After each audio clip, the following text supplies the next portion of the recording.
Welcome to the Explorer Poet Podcast, an exploration of the blurry line separating our physical world from our abstract realities. Conversations and stories, myths and reality, science and the gods we worship, the esoteric and the everyday. Come explore with me. Okay. Hi, Scott. Welcome to the Explorer Poet Podcast. Thanks, Josh. I appreciate your invitation to be here.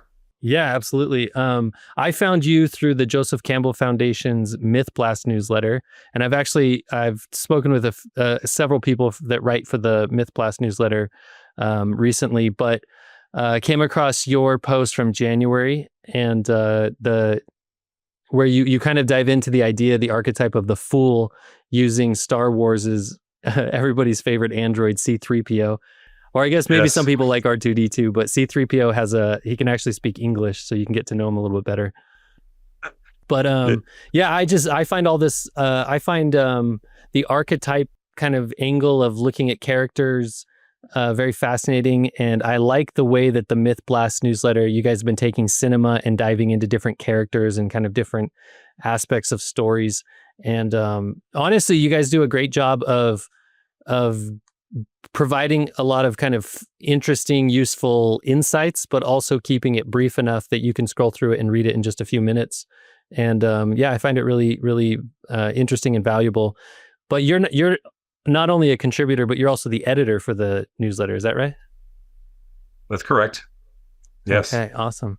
Well, tell me, just to, I guess, get started, I would like to know your story in terms of like where you came from, and then how did you get to a place where you were interested in things like Joseph Campbell and storytelling and breaking down stories? Where did all this start for you?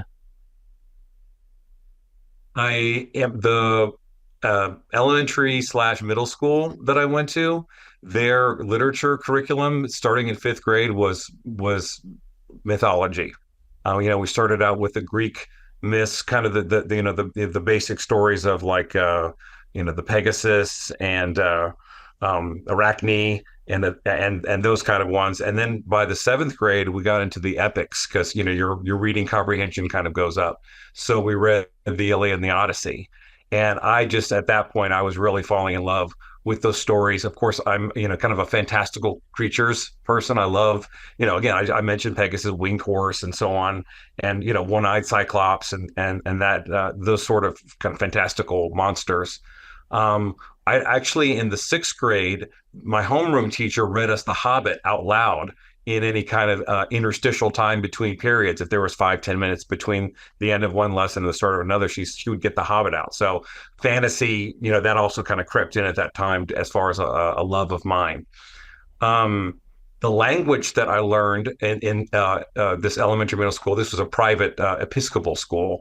They taught Latin as the language, which is kind of an interesting choice, but it's very, very kind of classic British model. And so I decided to continue that study of Latin when I got to high school. And when you're reading Latin, you, of course, will read myths in the original. So I read both the Aeneid in Latin and Ovid's Metamorphoses in Latin. So again, these are continuations of that steeping in mythological stories. Then it kind of went on hiatus. I did take one class on myth in college, but after that, it was kind of a long gap. And my career fancy turned to computers, which back in the 80s, that was kind of booming as far as application programming and that kind of thing goes. And so I was working as a computer programmer, and the fateful day was one day at lunch. People tend to eat at their desks in IT. I don't know if that's still true today, but people were working and they would be kind of eating and whatever, and then maybe not totally devoted to work. So I walked into a colleague's cubicle, and she was reading this book called A Hero with a Thousand Faces. And I said, "Oh, that sounds really cool. Now, what is that about?" And she said, "Of course, it's about mythology and the depth study of that." And I said, "Who's the author?" And it was Joseph Campbell. So that was the first time I'd ever heard of him, my first encounter. And of course, I said to her, "May I borrow the book when you're done?" And once I read the full thing, I was like, this structure and this depth of psychological meaning behind it versus just cool stories and entertainment. And so as a 20-something year old, that was, the depth of it was really kind of speaking to me even more. than just escapism. And then, I changed careers from that into teaching English, because it was really such a heavy call on my life that I love literature. And actually returned to the same middle school where I went, and I taught the Iliad and the Odyssey. So I called it, if you know the story of the Odyssey, it's the story of Odysseus coming back home after his Trojan War and then the exploits after that. So I said it was my Odyssey, that I came back to the exact same place where I learned and read the Odyssey, and now I was teaching it rather than being the student of it. Then that led me into going to grad school for English, because I really wanted to be a professor. And then I did that for a little while, but then the pandemic kind of turned things a little bit upside down with classrooms and education. And then eventually I found the Joseph Campbell Foundation. So that's a very long journey, but I mean, I still would love to find the person who was sitting in that cubicle and thank her that one day she was reading that one book that basically changed my life. It's kind of one of those incredible milestone moments. Yeah, well, that's interesting that you started so young. At least like you understood that you had that love for story, for character, for fantasy at a young age. And I think especially when you're young, those stories they're mostly entertainment. They're mostly like, oh, what if this could be? But it's actually a big leap, I think, for some people to go from seeing it as entertainment, or as you said, escapism, to something that you can actually analyze and then apply. Yes. Apply to your waking life, the things that you're going through, the processes you're going through, the changes. And yeah, so Joseph Campbell's really famous for that book, The Hero with a Thousand Faces. But have you read his much larger set of the Masks of God series? Have you dove into that? I mean, I've dipped into it, Okay. and obviously it's it comprehensive to the nth degree, but it is not something I've read cover to cover. So okay, yeah. So yeah, I just think that the as far as analysis goes, or like just being able to break down a story, The Hero with a Thousand Faces is fantastic, especially. For example, you used in your last Mythblast newsletter, you used C-3PO from Star Wars. So as you start looking at stories like that, the ability to analyze the different phases, the different characters, it becomes really useful. But for me personally, that other set of, it's like 4 really dense books, the Masks of God series. I came from a very religious background, and so to read that and see, there's like an evolution of story taking place, and it's actually, I think Joseph Campbell did a great job of just showing that it's almost like the genetic code, or like the genetic makeup of the stories that and how they've gotten us to today, from stories much farther back to the modern cultures that we know today. And I also think that even his Hero with a Thousand Faces book, the type of analysis that it opens you up to with story can then just be applied everywhere, and it's actually very useful. Yes, one of the criticisms about Hero and the monomyth that it kind of elucidates is the people that think that is a prescription or a proscription about how stories are to go, or that all stories must fit that. And I think that, I don't think that Campbell really ever intended for it to be limiting. I think he was really just showing that there is this kind of pattern that can be found. It has one-to-many components within it that can be solidified. But more so, this idea of it was really this kind of idea of making story and making this connection to the four functions of myth, as he calls them, to be a universal phenomenon. This isn't just related to, it's not specific to culture or time. It's that humans do this. Humans do myth, just as humans dream. I mean, he often connected myth and dream. So that kind of interconnectivity that he was trying to get at is kind of the counter push to those that say, oh, it's too limiting, it's too, not everything's like that. And so I kind of buy into that as well, that it really helps us cross those bridges of time and culture and say, whoa, I can read this story from people, I could never have met, or not even are from the other side of the world. And I can read these, both the structure of the story and the archetypes in it, as you said, and go, wow, I've experienced this as well. So it's very connective. That's the bottom line of what I think the current Joseph Campbell Foundation really is aiming at, is carrying on that idea of connectivity, but also saying that there's difference too. It's not erasing difference, but it's to say you have to dig sometimes to find connectivity. You have to have the knowledge and skills to find that. And I think that's what the Mythblast series really does, is people take, with the various authors takes on these modern phenomena, whether it's movies or just culture and personal lives, and saying, you know what, this has gone on before. This has gone on in places and ways that you might not even dream of, and that connects us all together. So it's very kind of humanizing, connective. Yeah, absolutely. And those four methods, I think of them as like four methods of reading stories, like that you mentioned, that he points out a lot. He points out a lot in a lot of his writings. But what the human mind often wants to do with stories is literalize them, which is one of those methods, is to read it as a literal telling, like a history rather than a myth. But it was actually in reading Joseph Campbell and discovering those four methods that I was able to move away from a literal reading and start seeing stories as like a psychological reading or a mystical reading. So seeing every story as a representation of what's going on inside of me. And when I was a kid, I grew up in such a literal place, in such a literal version of reading stories, given the religious setting I was raised in, that when I was a kid and I was introduced to the Odyssey and the Iliad and other Greek myths, I just couldn't wrap my head around them. Like I thought of them, I thought that I was supposed to be interpreting them literally the same way that I thought the Greeks interpreted them literally. And so they just didn't have any kind of effect on me, any kind of staying power. I found them really boring. But then in my adulthood, it was when I was an adult that I found Joseph Campbell and I read his books and I read about the different ways of reading stories. And it was the first time that it really clicked for me that these stories are an outer representation of something that's happening inside of us, an inner world, an inner life.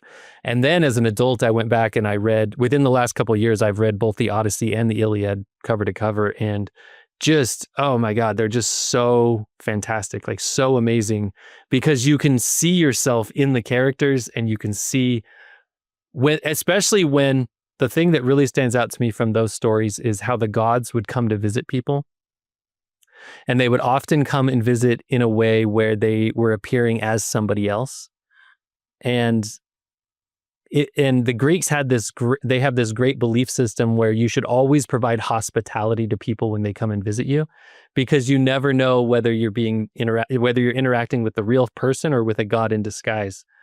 But when I would see those gods come and they would mask themselves as another character, and they would interact with them, and they would kind of like whisper in the character's ear, or they would try to get them to do something, I was like, oh, like it hit me so strongly that like, oh, those voices that I hear inside of myself sometimes, those impulses that I have, those drives that I have, that's what they're talking about in these stories. And it completely changed the way I read myth and story, and it just opened it up to me in a new way. Yes.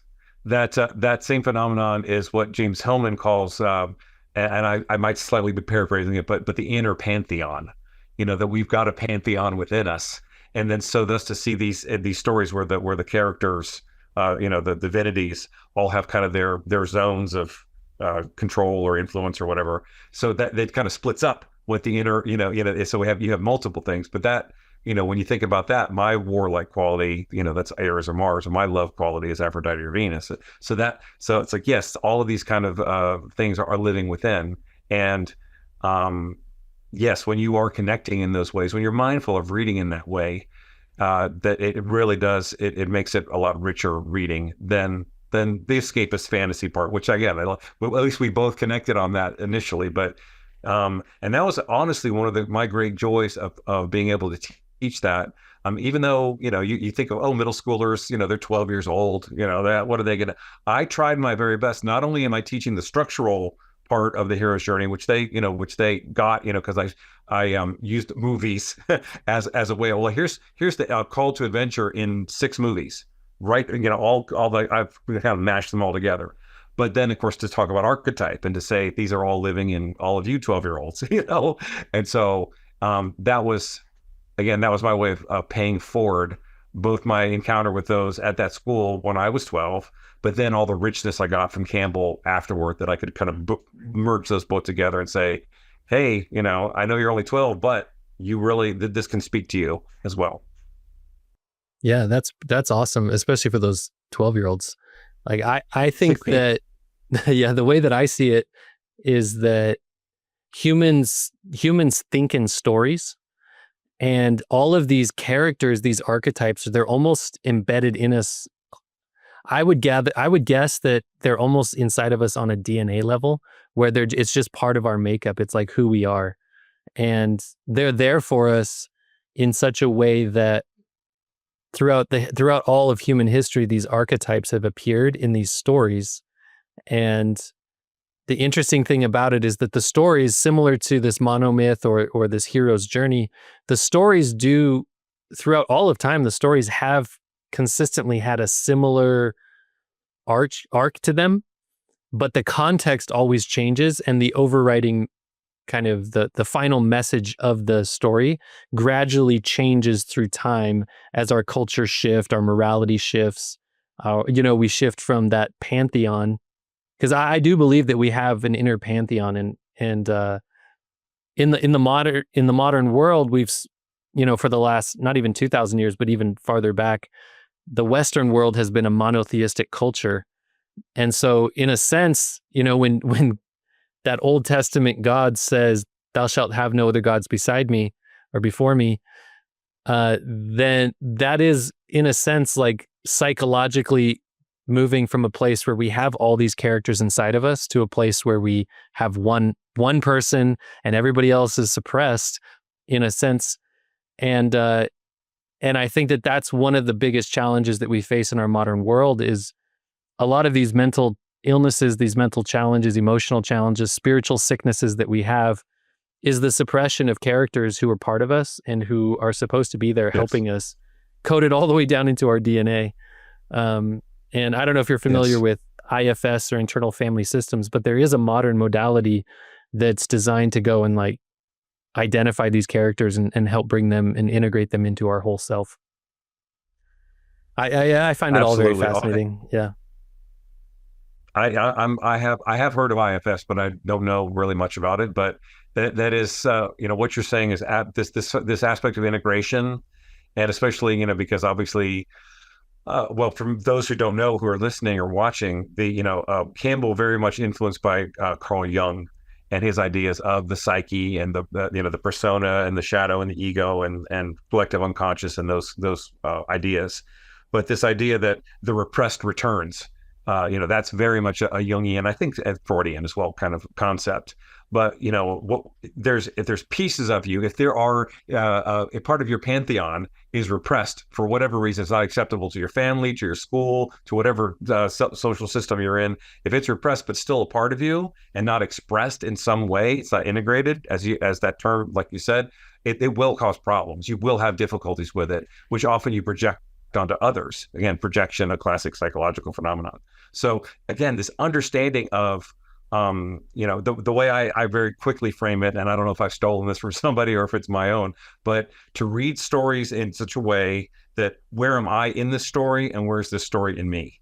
The minute that you're doing that kind of flow back and forth between you and story, and acknowledging even, the way that Aries is acting there, that there's this piece of me that either wants to do it, is afraid to do it, has been told not to do it, but still has the urge and impulse.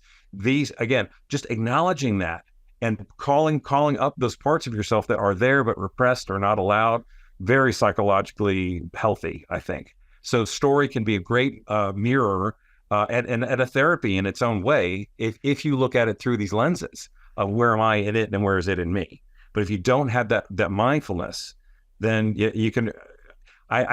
Other than the entertainment factor that we talked about, I think sometimes if you like stories, there might be, oh, I watched them when I liked it, and you can maybe at a very top level. But if you really dig in, because I know I've done this, taken movies that, I watched when I was a child and really gone back with these archetypal and mythological lenses and said, what's really going on? Or why do I really like this? That's a really important question. Because again, it's leading to, where's this story in me and am I in it? Then you start saying, oh, that's a story about a father-son relationship. And I had a very fraught father-son relationship. And no wonder it was speaking to me in ways that like I was longing for, really had some resolution that I never had with my father. So that it made me attached to that. So again, using these things as mirrors is very, very effective psychologically, I think. What do you think about that? Oh, I agree. I think, I don't know if I've heard someone say it in that way, like, where am I in the story and where's the story in me? But that really resonates because I guess just because, like I was saying before, you can take all these stories and realize that they exist out in the world because we've put them out there. Some human being wrote it down or told it. And most stories that we think of today are a retelling of a story that existed at some point in the past. And I like to talk about how, the a lot of the Christian myth, the Garden of Eden, the birth and death, or the birth of Jesus, a lot of it is a retelling of older Egyptian myths with Isis and Osiris and, the death and then the rebirth through Horus. And then in our modern day, that story, that Isis Osiris story, is just the Lion King. It's the exact same story as, because Mufasa passes away, Simba leaves, he goes into the desert, he loses himself, and then Nala, the anima character, has to come bring him back so he can regain his place as the rightful ruler of the kingdom, and conquer his shadow uncle Scar. And so it's the same story.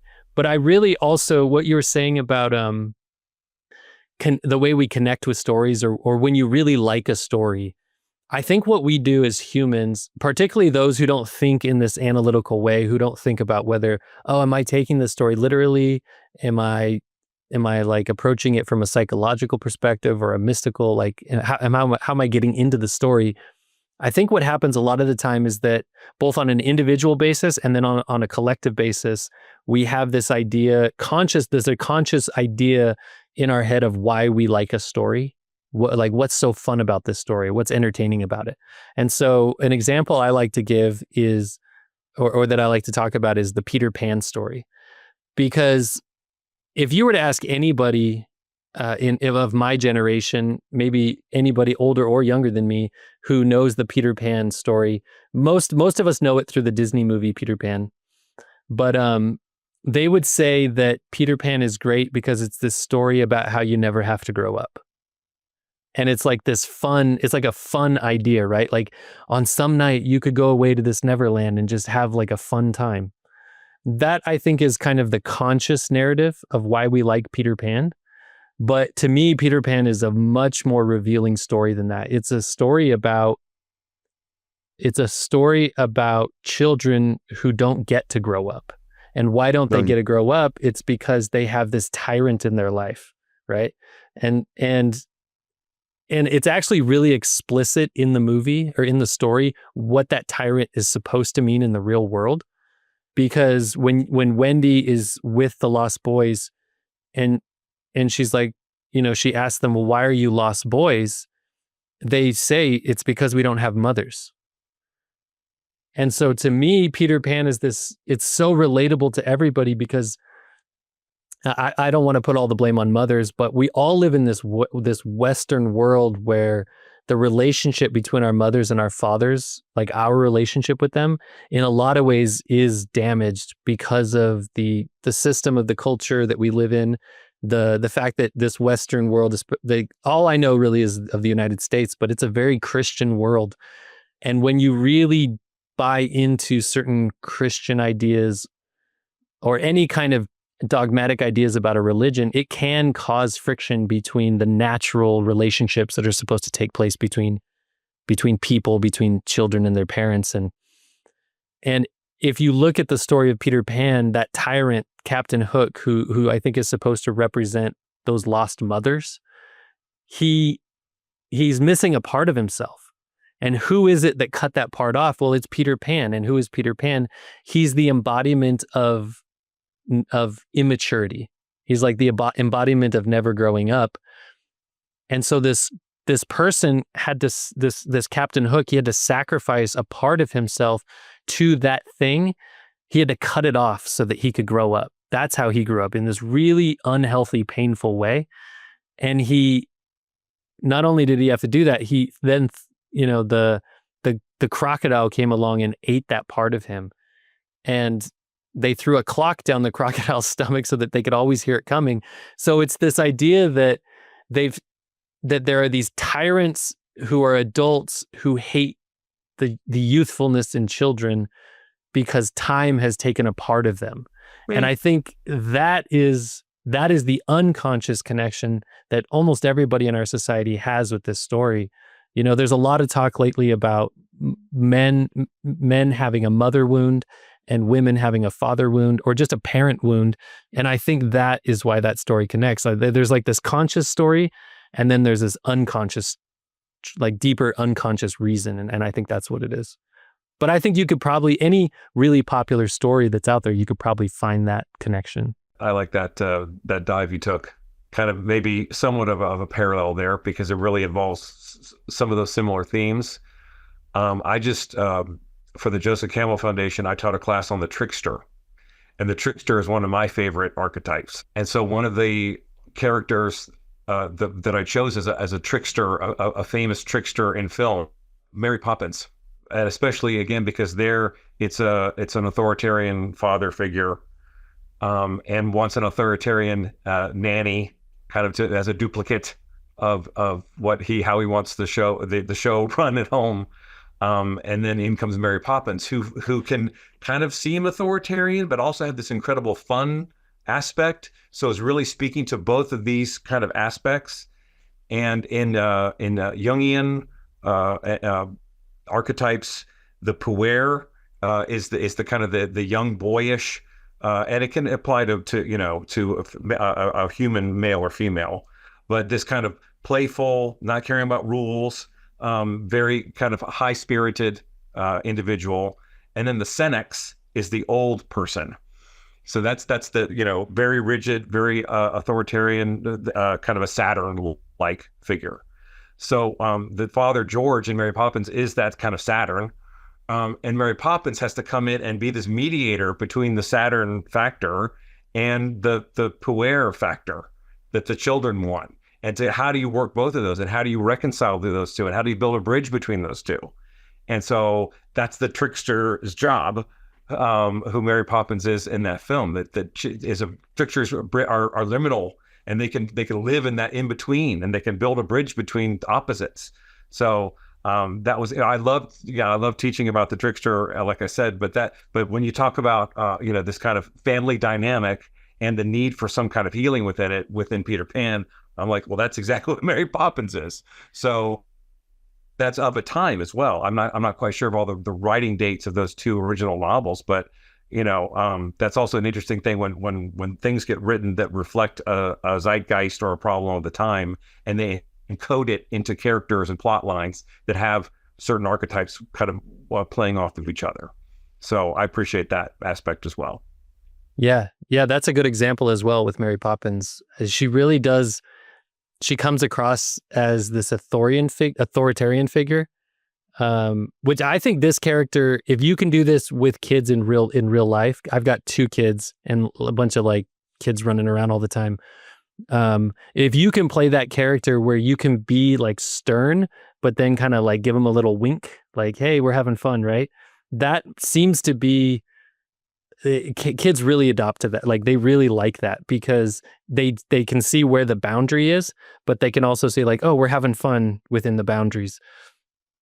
But what you're saying also about it being of a time, Peter Pan and Mary Poppins, I really do think that there's some kind of collective acknowledgement that this is the kind of story that we need right now. And so it seems fun, it seems entertaining, but there's like this underlying collective, perhaps unconscious aspect that's like, that is telling us these are the stories that are going to get us to the next level if we really pay attention to what they're saying, if we can embody these characters or something. So this year in the Mythblast newsletter, you guys are focusing on cinema, and Yes. each of the ones that you're putting out. How often does it come out? Because I feel like I get emails pretty frequently. Once a week. Once a week. Okay, yeah. In the little opening to the C3PO the Fool piece that you wrote, you talked a little bit about cinema and its ability to take us from the mundane to the numinous. So I'm curious if you can kind of talk a little bit about cinema, its power as a storytelling tool, and also if you have a little bit of insight into why it was that it was chosen as the theme for the year. Well, actually, that I'm making a reference to the director of Joseph Campbell Foundation is named John Booker, and it was his kind of seed idea to have cinema be the focus of the Mythblast series this year. What we kind of saw was that there were a few authors, including myself, last year, who kind of within the play of lots of topics, we chose cinematic topics to write about. My colleague Joanna Gardner wrote about Labyrinth, the Guillermo del Toro film. Guillermo del Toro. I wrote about Gladiator. So there were, and those kind of got a lot of engagement online. So John said, well, I think that's the culture kind of is engaging with this. So let's take it there and employ the usual depth that we do. But John's point, and this is, Campbell also felt this as well, is that cinema, the storytelling of the time of myths of that ancient world was oral, and probably some visual aspect to it that was performed live, of course. And there's something, again, you talk about things coded in the DNA. I think there is something in our DNA that to have something, writing obviously is a wonderful, wonderful thing, and we can even be here without it right now. But we had, how many thousands of years without it, where just this oral and performative tradition was the conveyance of story. So when we see things performed and we hear them come out of mouths, there's something I think it's speaking to this, like you said, something very genetically encoded and that we long for. Again, not to eliminate books, but I think that really helps that add that numinous quality. But I also think that, and John was very much talking about the cinema itself.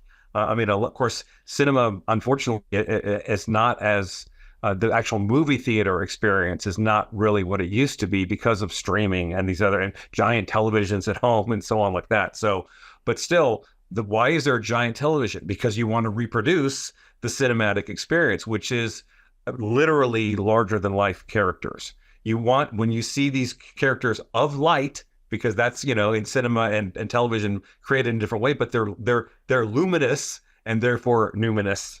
So there's that kind of aspect of it too. So they're these beings of light, larger than life, and they get to play out these stories that have and again, we're even coded to have these kind of expectations of how things could go, which is things like that underlying monomyth or whatever. In romances, there's kind of, a boy meets girl, boy loses a girl, that kind of thing. So we're living out this something that's very deep within us in an environment that is beyond super normal. I think it would be a way of putting it. So it's even more so than that oral or performative tradition of just people acting. Although, of course, the Greeks had masks that they would wear, and in cultures that were, shamanic, right? The shaman would dress in incredible, outfits and put horns on and have all these kind of things. So there was this kind of superhuman aspect to it. So I think cinema really captures that and encapsulates it. Yeah, I think you're right. I guess I hadn't thought about the difference between the oral tradition and the kind of the acting it out, the portrayal of it versus reading. Because I'm a writer and I love words. Like I just love books. I love words. I'm always reading. But there is something where a movie can pull you in so much faster. Because like a book you might read, I just picked up Crime and Punishment, so I started reading that. And the first 20 pages are just a drunk guy at a bar. It's just a drunk guy at a bar talking. And so you're reading for a long time before you get anywhere. But a movie or a play or even just a storyteller in person is going to pull you in much quicker. There is something powerful about being able to go through the entire cycle of the story within an hour and a half, maybe up to 3 hours. Yeah. Yes. It's fascinating. It's also, go ahead. At the same middle school that I was telling you about, so seventh grade was the Iliad and the Odyssey. In the eighth grade, we started getting into a little more kind of a Brit lit.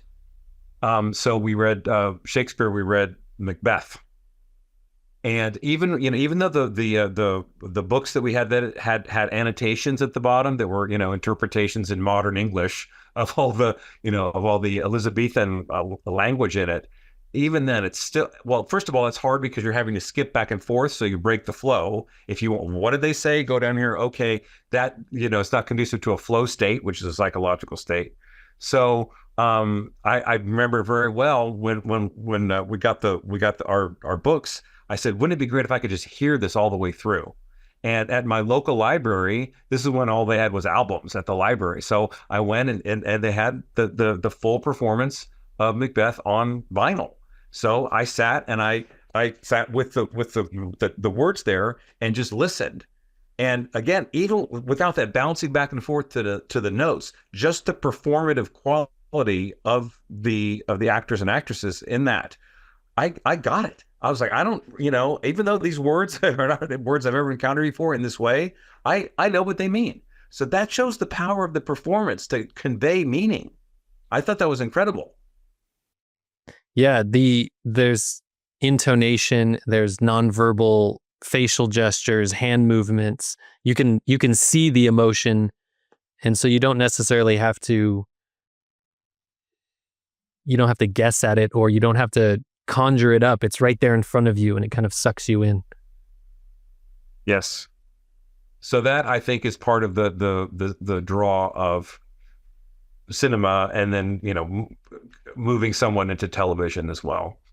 But so once John had that idea, he said, well, let's have it full bore cinema. Then came the fact, well, how, because we like to have thematics. What is the thematic of the month? Usually we go by months. And last year it was themed by Campbell books only. This time they said, well, we like the book having kind of a book as a, because we want to, obviously, first month was the Fool, kind of in the tradition of the tarot, having the Fool as the first card. So, I, as being the editor and being on kick off the series, I said, well, what's a property that might get a lot of clicks? what's a movie property? Yeah, absolutely. I think movies.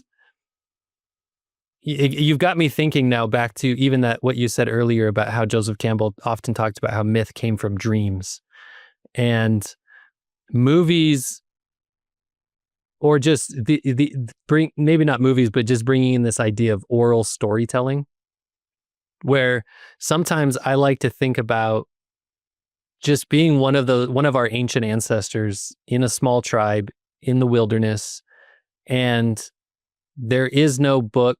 There are no books, there's no libraries, there's no movies. And so what do you talk about? What do you tell each other? What's entertaining? And I just imagine people standing around a fire, everybody sharing their dreams, talking about the characters who visited them, the adventures that they went on, the crazy things that they saw.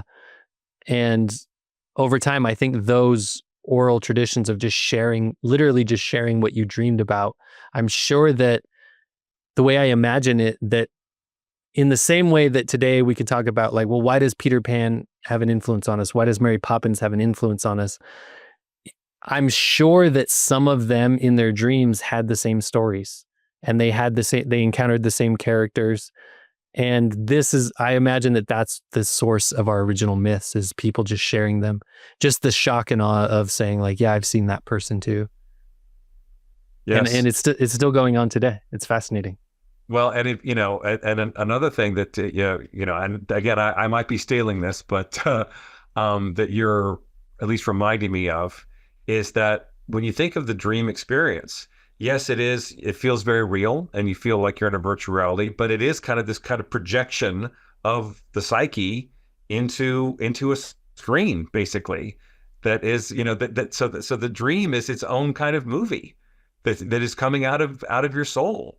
So so entering cinema and entering, you know, television in a way, it you know, this thing is just appearing. It's just coming out of the nothingness, and then there it is, just like a dream does. So I think that the you know, that numinous quality is that same thing where it's like this thing that goes on inside us every night, whether we remember or not, is some kind of divine phenomenon, and we'd love to kind of reproduce that in the 3D world.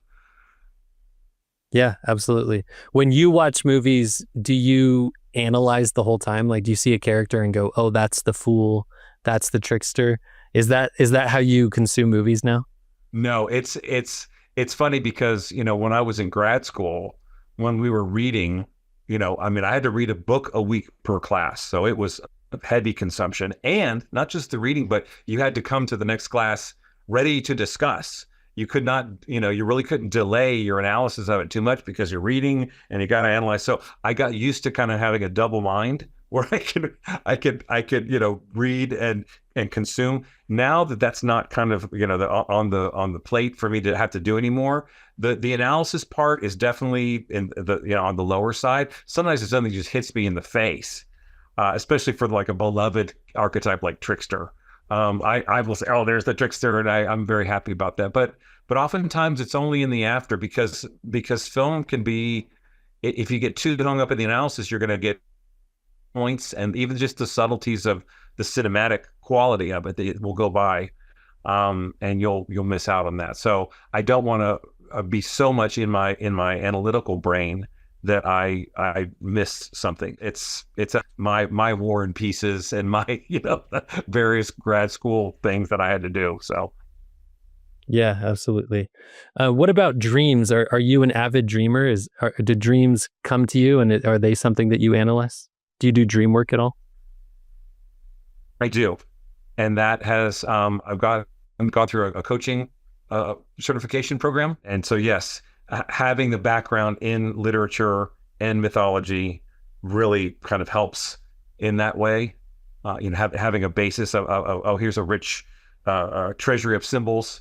But again, even as kind of standard as a lot of symbology is, it's not 100%. Because to an individual, a certain thing that in the main might be a scary symbol or something indicating something, like this card in tarot. You know, people, oh, you got the death card, that means death. You know, and it could mean some kind of something is ending, something is changing, something is transmuting. So that you can't always say X symbol is this. You know, you have to have a lot of Yeah. wiggle room with it, lots of wiggle room, and that's part of the interpretive skill. Yeah, I know that was really important for Carl Jung to not narrow down a symbol to one specific meaning. In fact, I read a book by James Hollis, and he talked a lot about how the simply by trying to find the meaning of the dream, the symbol, you can actually miss it because you kind of get too locked onto it.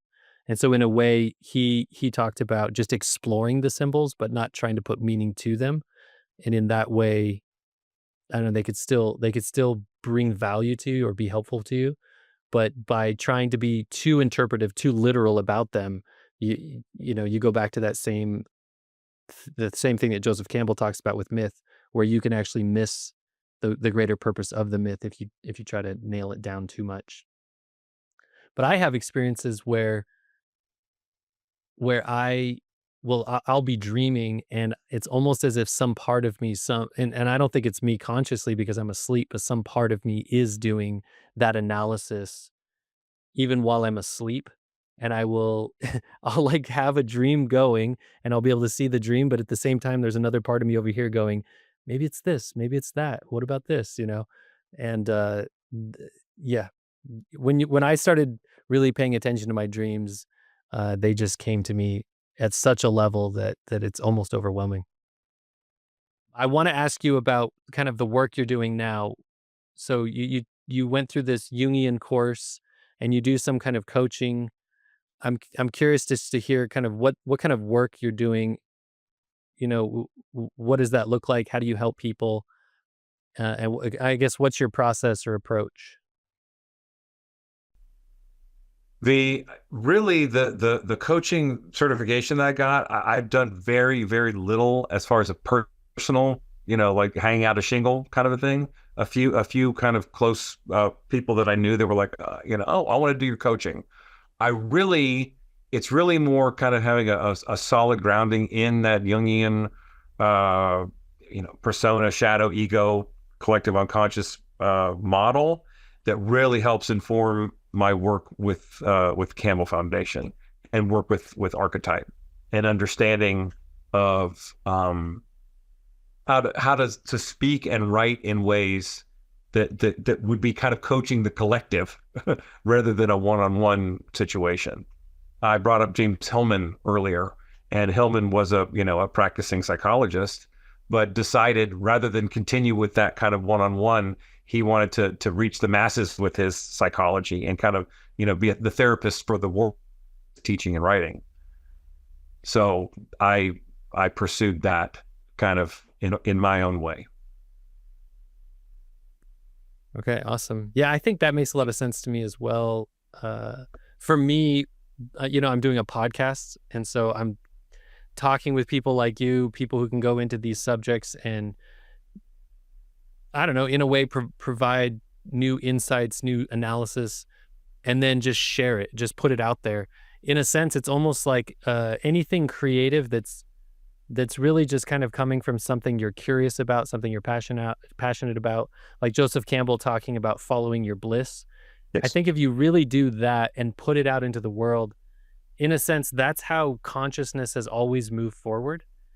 And I also genuinely believe, like from a Jungian perspective, that the best way for us to benefit the world or help the world, or at least stop hurting the world, is just to focus on making ourselves better, do more inner work, more shadow work, just seeing where we're projecting onto the world, where we have a shadow, and pulling that back. So I think it's a great approach. 100%. I agree. It's because, I don't need to tell you about watching in the world the process of projection, and the problems of tribalism and these other kind of qualities that just tear at the fabric of our connectedness. And I said early on in our conversation about that's what I love so much about the Campbellian vision. It is this one of connectedness, acknowledging difference, but also saying, yes, there are deep roots of connectedness that we all have. So, but a lot of that only can begin with that introspective turn. And again, like I said, my if I could sum up my mission of how I want to teach people to think and be, is to look at story, to look at film, and to look at myth, and so on, whatever ways, look at life and say, where's that in me, and where am I in it? And so that the minute you're kind of in that introspective mode, in reflection with something else and having that comparison, that is, I think, the beginning of wisdom. And so I kind of feel like that's my life mission statement right there. Well, I think that's well said, and that's probably a good place to wrap it up. Before we jump off, Scott, where can people, if they want to find work that you've done, if they are interested in reaching out for you for coaching or anything, where could people find you? It's my website is scottneumeister.com, and my last name is hard to spell, but it's Neumeister. scottneumeister.com. Oh, okay, awesome. Well, thank you so much, Scott. I appreciate it, and I'm a little bummed out about the technical difficulties, but maybe in a little while we can get connected and try it out again and see if we can get like through a full hour without some pauses. But thanks again. I really appreciate it.